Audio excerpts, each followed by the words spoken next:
Boa noite, alunas e alunos da Faculdade Fax, tudo bem com vocês?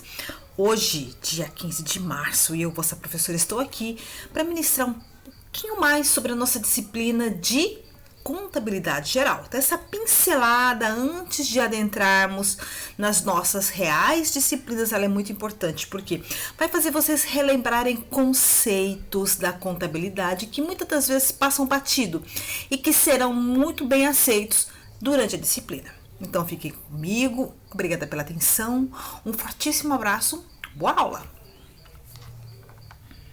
Bem, galera, nós já falamos sobre o que é a contabilidade, o seu objeto de estudo, o seu objetivo, as suas finalidades. E hoje, então, falamos de ativos e agora, então, vamos falar de passivo. O que é o passivo? O passivo é a parte do balanço patrimonial que evidencia as obrigações, as dívidas do patrimônio líquido. As contas representativas de obrigações devem ser classificadas observando-se a ordem decrescente do grau de exigibilidade do elemento nela registrado. Quando a gente fala do ativo, a gente observa muito a questão do que? Da liquidez. Quanto mais líquido for esse ativo, mais na ponta, né, mais na cabeça, mais no início do balanço vai estar. Já as obrigações, quanto mais rápida ela tiver que ser paga, ela vai estar mais bem representada no balanço também. Então vamos lá. Quais são as contas de maior exigibilidade? Ou seja, que os pagamentos se tornam muito mais rápidos. Empréstimos e financiamentos. Obrigações tributárias, pagamento de tributos, fornecedores, pagamento de mercadoria, obrigações trabalhistas, que é no caso do pagamento de colaboradores e também as destinações dos lucros, tá? Então essas são as maiores exigibilidades que um empresário pode ter. Então, o balanço, quando se trata de passivo, nós temos que iniciar o passivo com aquelas contas que mais rápido vencem, né? E nós estamos vendo aqui um elenco delas.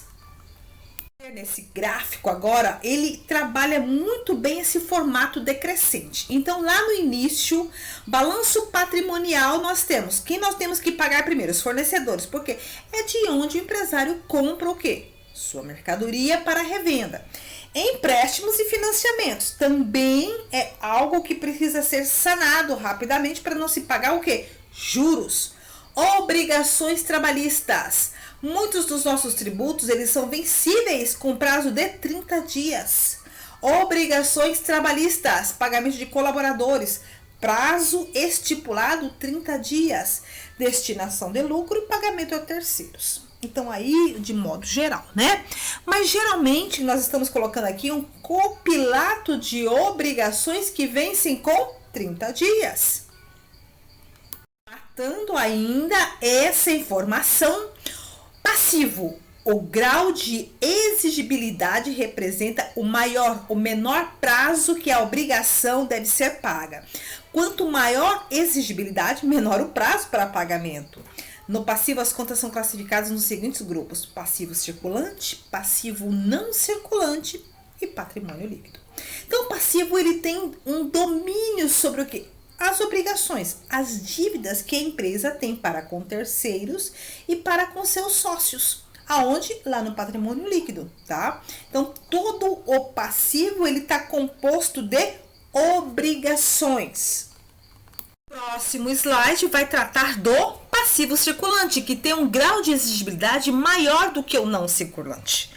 As obrigações da companhia, inclusive financiamentos para aquisição de direitos do ativo não circulante, serão classificadas no passivo circulante.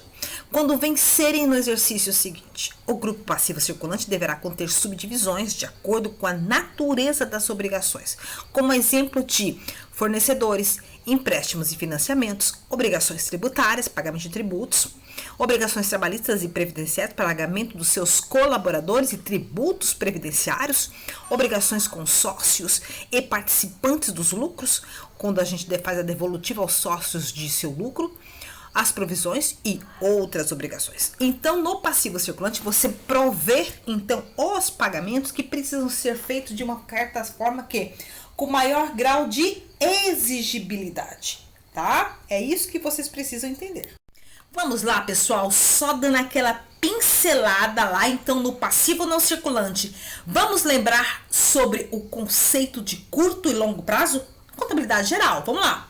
As obrigações da companhia, inclusive financiamentos para aquisição de direitos do ativo não circulante, devem ser classificadas no passivo não circulante se tiverem vencimentos após o término do exercício seguinte. O que ele está falando aqui, pessoal? Ativo não circulante pode ser imobilizado. Então, deve ser classificado aonde? Lá também no passivo circulante. Vamos dizer que seja um empréstimo a longo prazo, né? É um empréstimo que ele fez, recebeu um dinheiro, vamos dizer assim. E está classificado, então, ou a compra de um equipamento, que pode ser um caminhão, pode ser um imóvel, que está, então, imobilizado. Comprou o bem, mas adquiriu o quê? Uma obrigação. Uma obrigação que vai ser paga o quê? A longo prazo, porque extrapolou o período do exercício social vigente. Por isso que ele vai ser lá registrado numa conta de passivo não circulante. Vamos lá no nosso slide número 7, começar a entender então o resultado.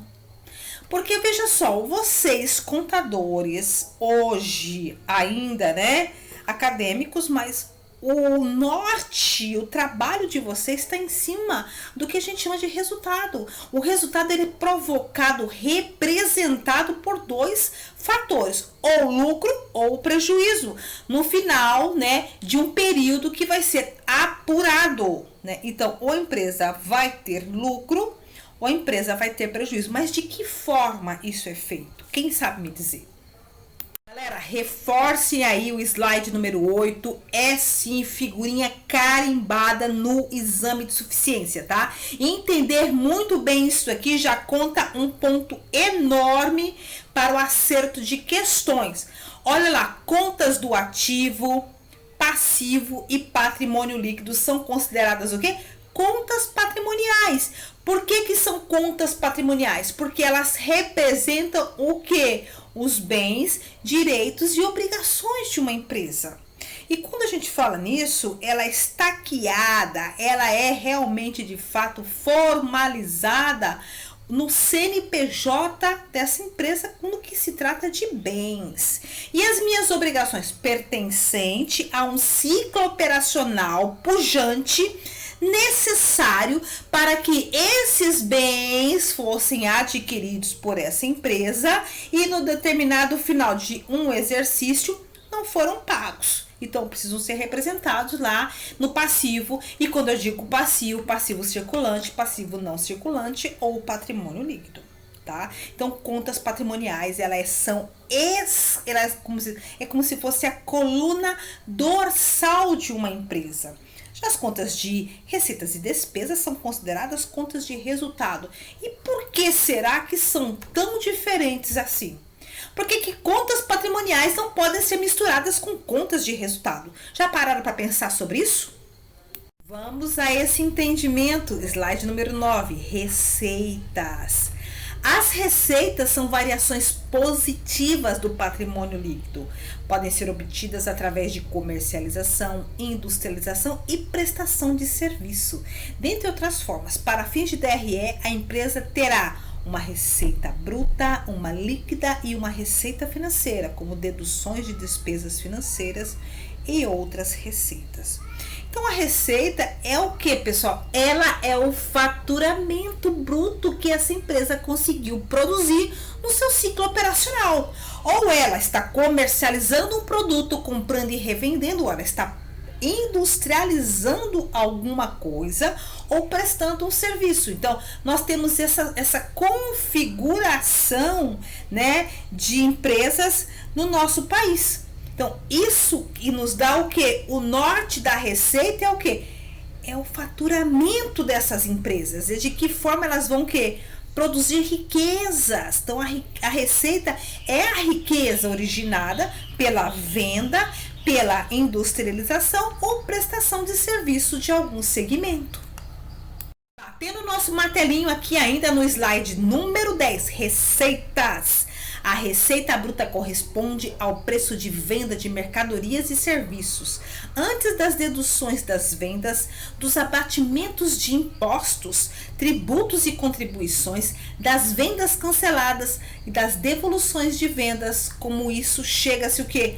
Uma receita líquida. Nós estamos já produzindo o que? Uma DRE, né? Bastante assim, impositiva, mas que eu quero que vocês entendam que isso daqui faz parte do que?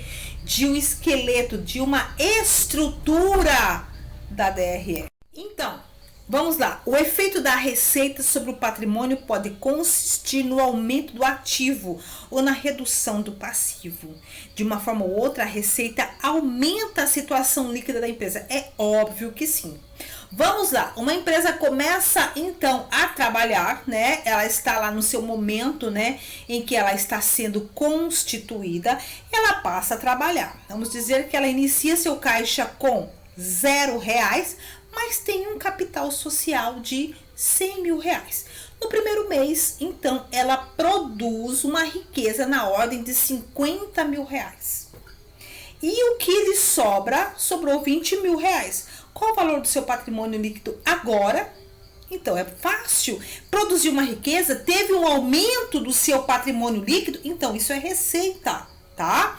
As receitas financeiras compreendem os juros ativos, descontos condicionais obtidos, variações monetárias ativas, variações cambiais ativas, dentre outros. Tudo aquilo que uma empresa recebe de juros. Por quê? Porque um determinado cliente não pagou o boleto no dia certo. Então, teve um acréscimo de mora, juros. Aquele valor a mais vai ser creditado o quê? Na sua receita. Ou então, por exemplo, um desconto que ela teve numa compra. Ela fez uma compra à vista e ganhou um bom desconto pela compra. Ela teve também o quê? E um pagamento a menor do que ela precisava na sua compra. Então, tudo isso pode ser computado como o quê? Como receita. Já outras receitas abrangem os lucros de participações societárias, ou as vendas diversas, ou ganhos de capital, e demais ganhos. Quando a gente fala isso, pessoal, são empresas que também têm investimento em outras empresas, não é isso? Quando, por exemplo, ela compra ações de outras empresas. Isso também é uma receita. Despesa. Vamos entender um pouquinho também que uma outra conta muito importante, tá? A figurinha ali, ó, carimbadíssima no nosso exame de suficiência, tá? Estudem muito bem o que são contas patrimoniais, o que são contas de resultado. E aqui mais uma conta de resultado para vocês, tá bom?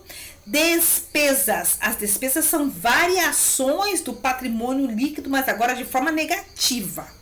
Possui como objetivo, direto ou indireto, a obtenção de receitas. Para diminuí-las, o pagamento. Os efeitos das despesas sobre o patrimônio podem constituir na redução de um ativo e no aumento de um passivo por despesas incorridas e não pagas. De uma forma ou de outra, a despesas reduz a situação líquida da empresa. Muito bem, vamos ao segundo ordenamento? Vamos lá. A empresa, então, dessa vez, fechou lá o seu balancete, né? E ela tem uma receita lá líquida, né? Vamos colocar a bruta. Ela tem uma receita bruta em que ela precisou exatamente de R$200.000 de receita bruta. Porém, o seu pagamento para fornecedores é R$250.000. O que aconteceu? Será que ela teve um sucesso ou um insucesso dessa vez?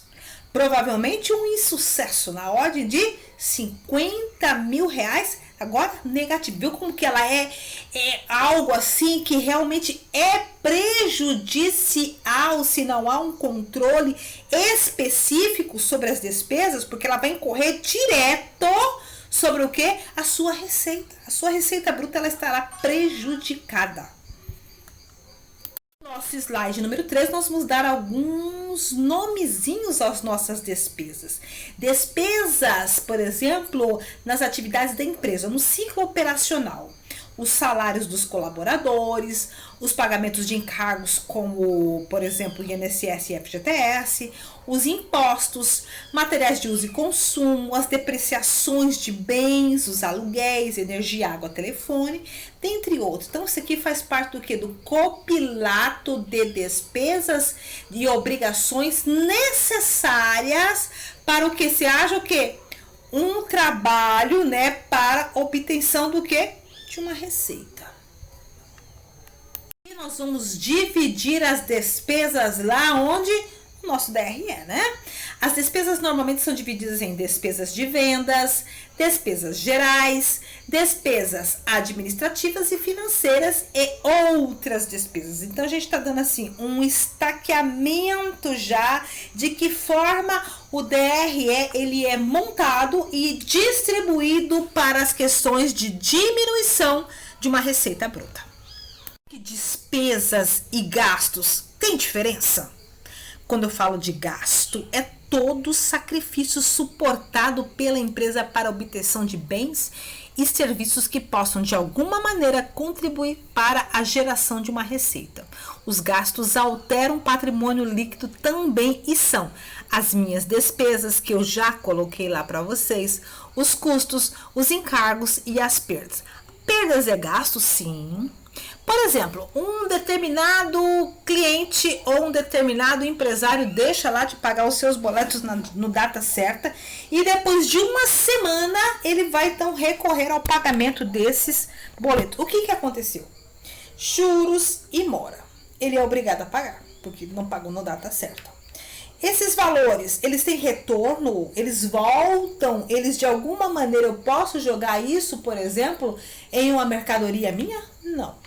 É perda. Então, tudo que é perda, que seja por incêndio, pagamento de juro e mora, ou então uma ação, uma multa, tudo isso constitui o quê? As minhas perdas financeiras, que está no meu compilato, no meu arcabouço, chamado o quê? Gastos. Então, gastos é tudo isso, né? Gastos, então, eu posso dizer que sejam as minhas despesas, os meus custos, os meus encargos, inclusive as minhas perdas. Então, pessoal, eu quero muito que vocês entendam que existe uma diferença entre gastos, despesas e custos. Nós estaremos vendo isso nas próximas aulas já, tá? Mas no momento vocês vão ficar com o compilato geral. Gastos. Na determinação do resultado do exercício serão computados os gastos, despesas, encargos e perdas, pagos ou incorridos, correspondentes às respectivas receitas e rendimentos reconhecidos, tá? Tá na Lei 6.404 de 1976. Finalizando o nosso último slide, eu quero que vocês entendam o que é isso. Então, isso aqui é como se fosse o que? O ciclo operacional de uma empresa, em que está sendo estoqueado o quê? As minhas receitas e as minhas despesas. No final de um período, dar-se-á a apuração entre receitas e despesas e o que me sobrar, ou será lucro ou prejuízo. Tá? Isso nós vamos entender muito bem quando nós fizermos a nossa DRE, tá bom? Um fortíssimo abraço, quero muito que vocês continuem comigo nessa aula de hoje. E assim, obrigada pela atenção, que Deus esteja com vocês. Muito obrigada, boa noite, boa aula também.